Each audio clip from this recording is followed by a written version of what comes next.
Well, apparently it's inappropriate to show your Christian beliefs now, even at a Christian school. A group of girls at the Methodist Ladies' College in Melbourne were reportedly told by teachers to remove their Christian crosses because it could be offensive to students who weren't Christians. Now, the Year 12 students bravely called out the school staff, accusing them of religious discrimination, and they wanted to know why they weren't allowed to identify as Christians, at a Christian school, mind you, when other students were allowed to identify as cats by wearing furry ears and tails, or as LGBTQ members by wearing rainbow-themed pride items. Joining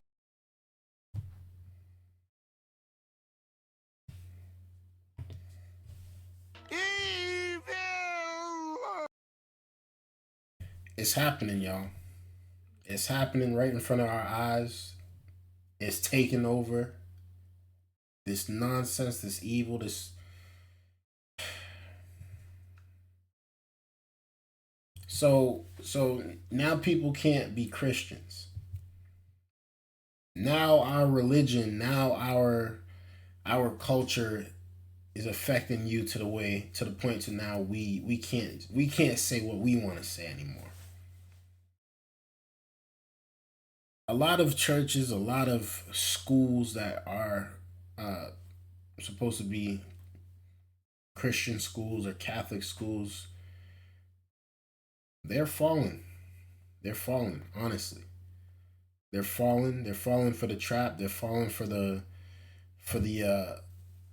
this mindset of it's okay to do certain things to young kids at a certain age. It's okay to teach them certain things. And this is supposed to be a Christian school. This is supposed to be separate from the world and what's going on outside in the world. This is supposed to be all about God and Jesus and love. But it looks like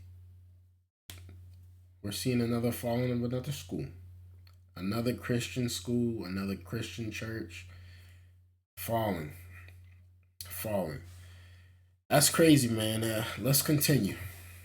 Joining me is Stephen Shavura, an author and senior lecturer in history at Campion College, and Damien Curry, a corporate communications consultant and host of his own video podcast, The Other Side. Stephen, the school spokesperson said the college was, quote, deeply committed to fostering a culture of inclusion, respect and diversity.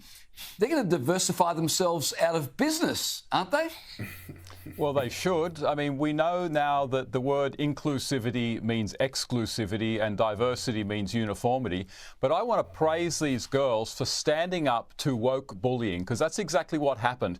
They were being bullied when they were asked to take off these crosses. Nobody has a right not to be offended, especially to not be offended when by other people exercising their normal rights in any liberal democracy. And what I want to say to all the girls at this school is wear your crosses. If you have a cross, turn up to school and wear that cross and send a message to other students and to teachers and to the school in general that this is a Christian school. It is not a Marxist woke school.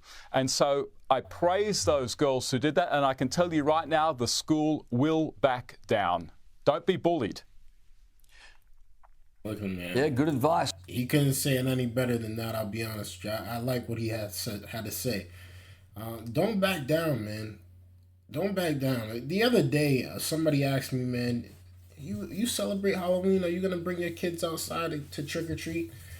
And I'm telling myself, like, man, I never went trick-or-treating really in my life. I've never done it. I've never done it. I mean, I've seen it all the time, but the way I was raised, I've never done no type of trick-or-treating. Real talk. And I was never into it. I'm still not into it now.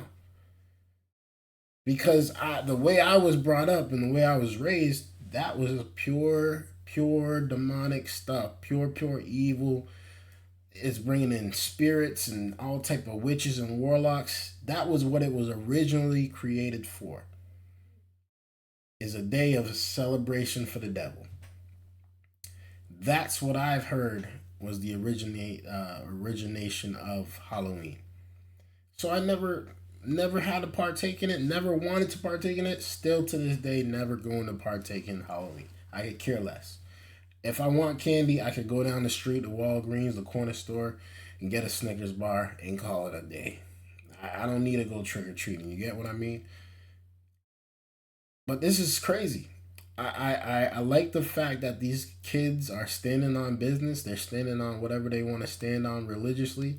And I appreciate the fact that they're doing that against the school that is supposed to stand on what they stand on religiously. You know what that tells me?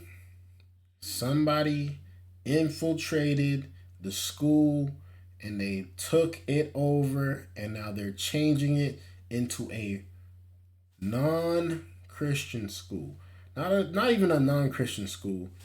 A diverse Christian school. AKA any and everyone can come in here, do what you want to do while you're in here. This is pretty much a free-for-all still.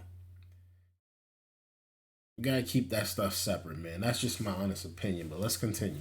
Well, while we're talking about the war on Christianity, have a look at this exchange over the weekend. While Kamala Harris was promoting abortion without limits, the entire crowd erupted into loud cheers, but then a lone student in the crowd who is a Christian and so pro-life called out, "Jesus is Lord." Now, instinctively and without pause, Kamala mocked him, telling him he was at the wrong rally. Take a look at what happened. Oh, you guys are at the wrong rally.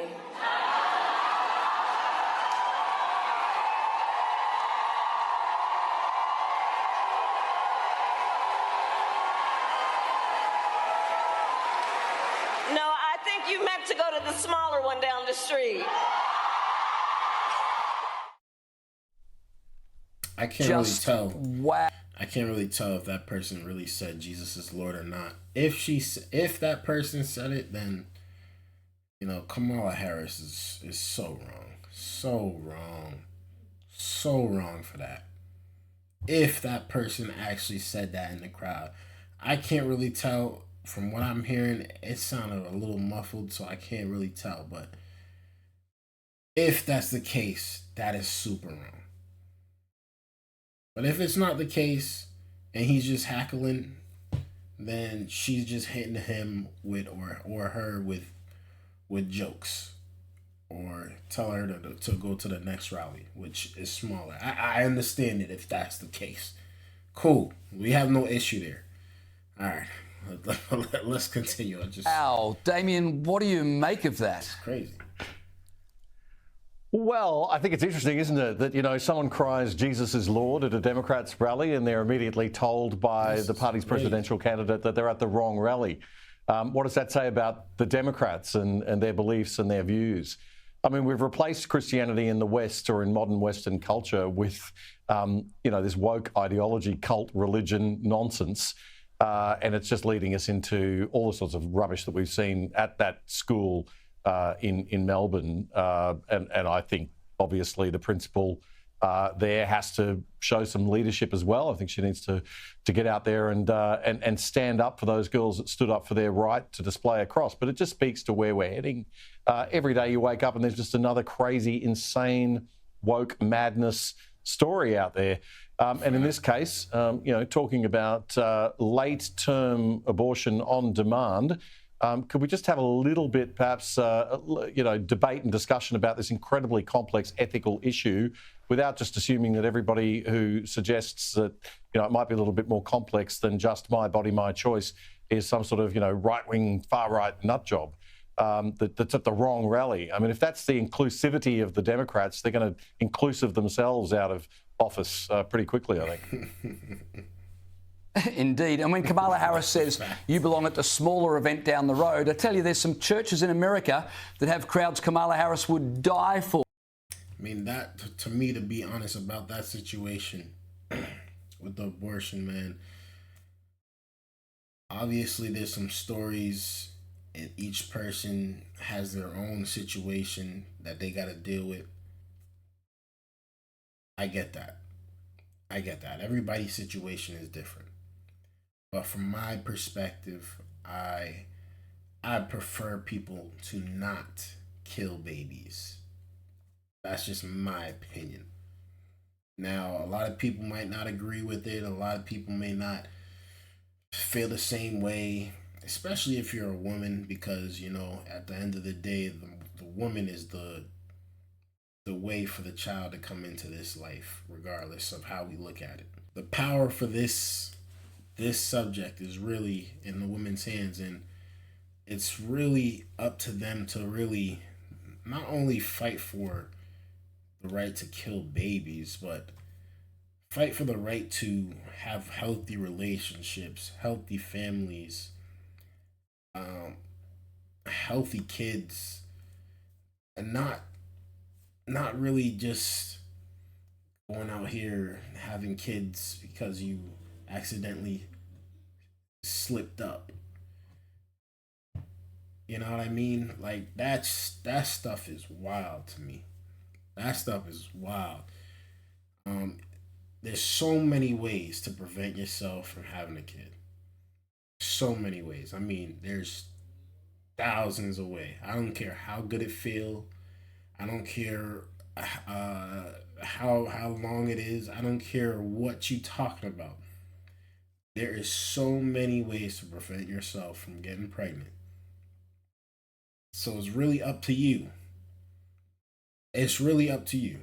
It's not up to the man. It's not up to your pastor. It's not up to your government. It's not up to your politician. It's really up to you. You the backbone behind all of this.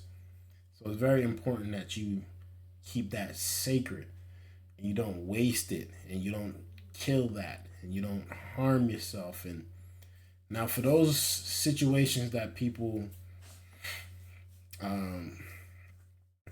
get, raped or taken advantage of or anything like that life of the mother, all that stuff, I fully understand.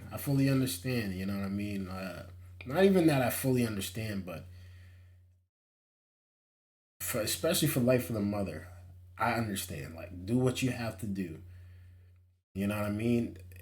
If it's causing you, even if you did it the right way, if it's causing you any pain or anything like that, you have to do what you have to do at the end of the day for the woman to survive. But like I said, just going out there having sex with random people or people you don't want to be with for long term, and you're out here having babies and then you're trying to kill it, that stuff is crazy. That stuff is crazy. Let me know y'all thoughts about this down in the comments below. I'd really like to know y'all thoughts, man. Until next time, it's your boy Dgotsauce. Hit that like button, hit that subscribe button on y'all way out. Peace.